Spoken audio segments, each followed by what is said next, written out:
অপূর্ব হয়েছে, অপূর্ব।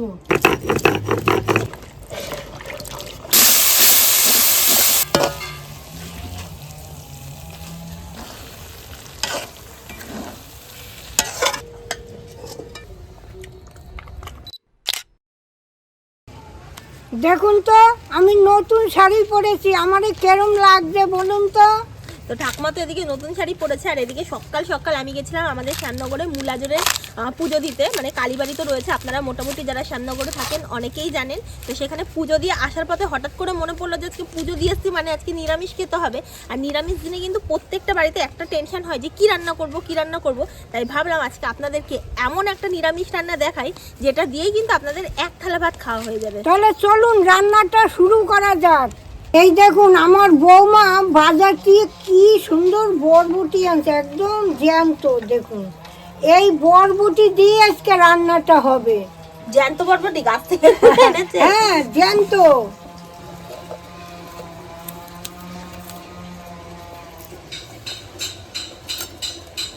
এখন এই বরবটিগুলা আমি এক আঙ্গুল করে বড় বড় করেই কাটবো। এই দেখুন, এই যে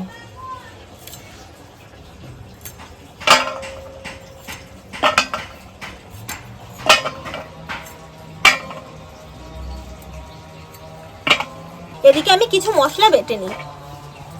গোটা জিরে, আদা, একটা কাঁচা লঙ্কা, শুকনো লঙ্কা, আর এই দেখুন তার সাথে কটা আতপ চাল আর গোবিন্দ চাল একসাথে মিক্স করে রেখেছিলাম, এটা দিয়ে দিচ্ছি।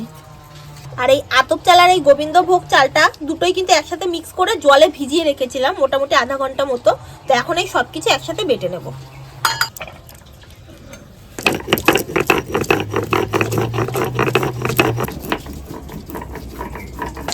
আজকে সকাল সকাল কালীবাড়িতে গেছিলাম পুজো দিতে, এত ভালো লাগছিল পুজো দিয়ে আর আপনাদের কি বলবো। মানে ওখানে আমাদের এমনি কালীবাড়িতে পুজোটাও খুব সুন্দর হয়, আর আমরাও গেছি একদম সকাল সকাল ফাঁকা ফাঁকা লাইনে গেছি। মানে লোকেরা শ্যামনগরে যারা থাকে না তারাও অনেক তাড়াতাড়ি এসে পুজো দিয়ে যায়। আর এখন প্রায় পৌষ মাসের শেষ, আমরা সময়ই পাইনি পুজো দিতে যাওয়ার। তো এই শেষ বেলায় এসে একদম পৌষ মাসের শেষের দোরগোড়ায় এসে আমরা পুজো দিচ্ছি। ঠাকুমাকেও ভেবেছিলাম নিয়ে যাব, কিন্তু কিছু কারণের জন্য ঠাকুমাকে আর আজকে নিয়ে যেতে পারিনি। তাও এখনো একদিন দুদিন রয়েছে মেলা, তো মেলাতে একদিন ঘুরিয়ে আনবো।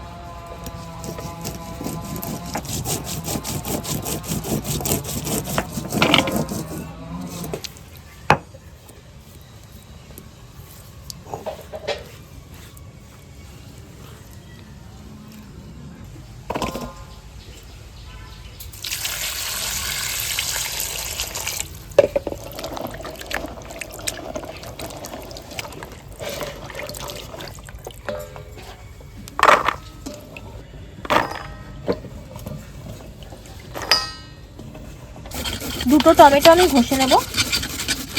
এখন আমি উনানটা ধরিয়ে নিচ্ছি।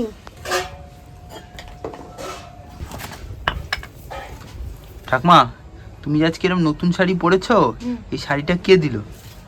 আমার ঘরেই ছিল। তা পরতে না কেন তুমি এতদিন? আরে পরি এক এক করে, পরি না কেন, পরি এক এক করে। ঘরে ছিল, আজ আবার একটা বাইর করলাম। শাড়িটা কিন্তু বেশ ভালোই লাগছে তোমাকে। আপনারা বেশি বেশি করে কমেন্ট করবেন তো এই শাড়িতে ঠাকুমাকে কেমন লাগছে। একবারে পুরো ইয়াং ইয়াং লাগছে। অল্প একটু টক দই নিয়েছি, এটাকে ফেটিয়ে নিচ্ছি। এখন কড়াইটা বসিয়ে দিচ্ছি। এইবার আমি সর্ষের তেল দিয়ে দিচ্ছি, বরবটিগুলো একটু ভেজে নেব। এইবার তেলটা গরম হয়ে গেছে, বরবটিগুলো ছেড়ে দিচ্ছি।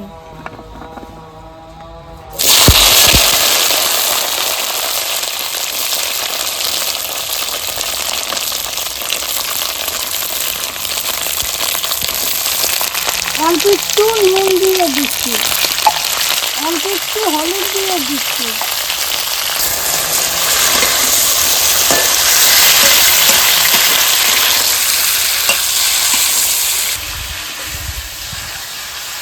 এবার দেখুন বরবটিগুলো একটু হালকা ভেজে নিচ্ছি, এখন আমি তুলে নিচ্ছি। কড়াইতে ওই তেলের ভেতর একটু তেল দিয়ে দিয়েছি, এখন আমি ফোড়ন দেবো। একটা শুকনো লঙ্কা দিয়ে দিচ্ছি, একটু হিং ফোড়ন দিয়ে দিচ্ছি, আদা জিরে বাটাটা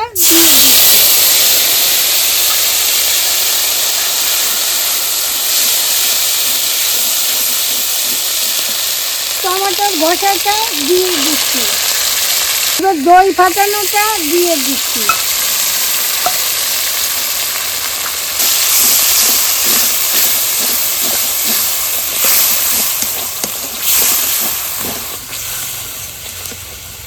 মতো নুন দিয়ে দিচ্ছি, পরিমাণ মতো হলুদ দিয়ে দিচ্ছি, অল্প একটু চিনি দিয়ে দিচ্ছি। এইবার আমি ভালো করে কষাবো যতবেলা তেল না বেরোবে।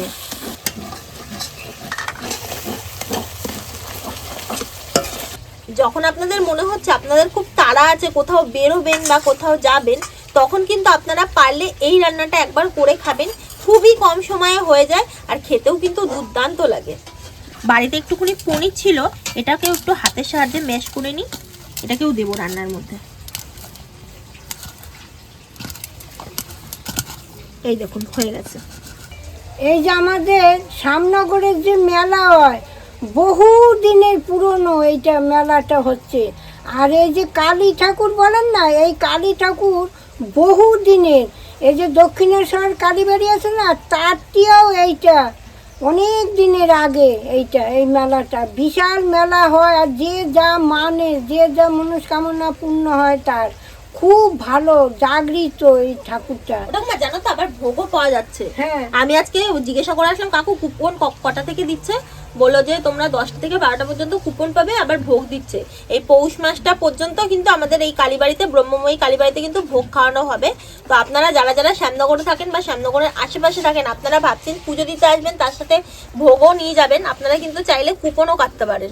এখানে কিন্তু 80 টাকা মনে হয় শুনলাম কুপনের প্রাইস রয়েছে। 80 টাকা দিয়ে কুপন কাটলে আপনারা কিন্তু মায়ের প্রসাদও খেতে পারবেন। আর বেশি দিন তো নেই, আর তো এই 2 দিন বা 3 দিনই রয়েছে। জানেন এত পূজা দিতে ভিড় হয়, এরকম এরকম এরকম ঘুরে ঘুরে লাইন হয়, অসম্ভব লাইন। সে পূজা দিতে সকালে লাইন দেবেন, প্রচুর প্রচুর ভিড় হয়।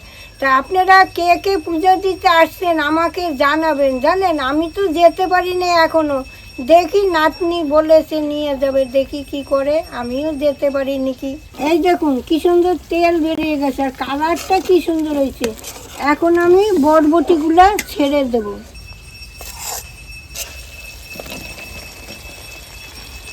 বরবটির সঙ্গে এই পনির গুঁড়োটাও আমি দিয়ে দিচ্ছি। এই দেখুন,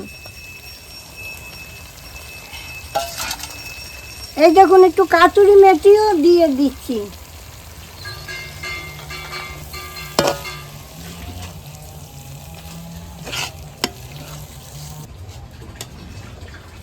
এই দেখুন আমার কষানো হয়ে আসছে, এখন আমি একটু হালকা জল দেব।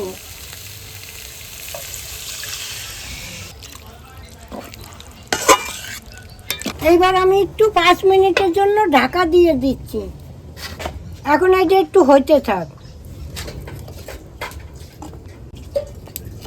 5 মিনিট হয়ে গেছে, একবার খুলে দেখুন কি সুন্দর কালার হয়েছে রে।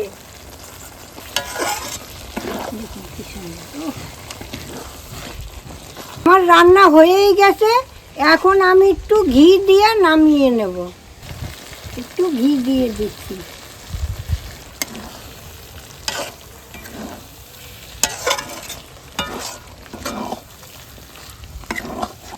এবার আমি কড়াটা নামিয়ে নিচ্ছি।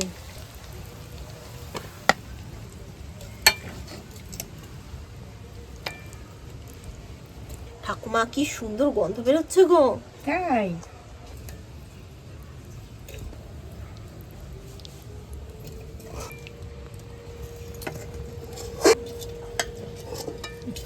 রান্নাটা তো হলো, এখন একটু খেয়ে দেখি কেরম হয়েছে।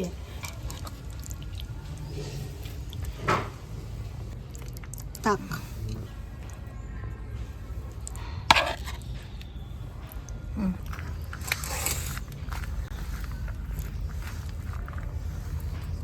গন্ধ তো দারুণ বেরিয়েছে ঠাকুমা।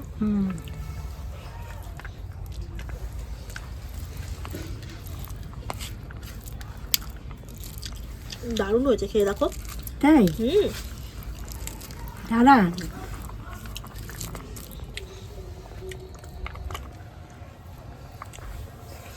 হয়েছে না? অপূর্ব হয়েছে, অপূর্ব। আপনারা এরকম করে খেয়ে দেখুন না, তারপর আমারে বলবেন, এটা গ্যারান্টি। দারুণ লাগবে খেতে, দারুণ। নিরামিষ দিনে কি রান্না করা যায়, কি রান্না করা যায় যদি আপনারা ভেবে থাকেন, তাহলে আজকের রান্নাটা আপনারা অবশ্যই একবার হলেও বাড়িতে করে দেখবেন। তাহলে আজকের রান্নাটা আমাদের এখানেই শেষ, আবার দেখা হবে কালকে।